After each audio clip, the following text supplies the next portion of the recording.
started with some Python. We are starting with just the basics of Python. So the first thing that we're going to look at is the print statement. So I am using idle, which if you go to Python and just search it up, and the company that runs Python creates idle, it's their IDE shell that allows us to program in Python. And you can do it using different apps and websites of using Python, but we're going to use idle.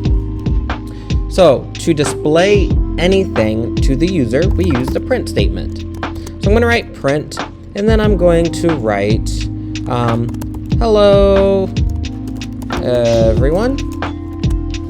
And then to run it, I'm just going to come up here and click run module. It's going to tell me I need to save it. And then boom, it pops up, says hello everyone. So also inside of the print statement, you can also do basic math. So I'm going to do 1 plus 5. Not 1 equals 5, 1 plus 5. I'm going to run it. Gives me 6. Okay, so I can do basic math.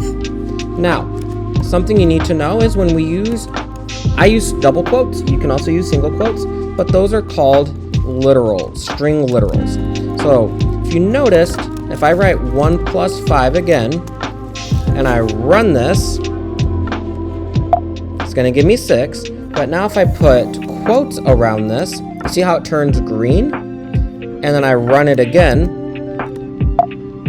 it's going to tell me 1 plus 5. The reason why is because it is a string literal. So it's literally going to put in exactly there.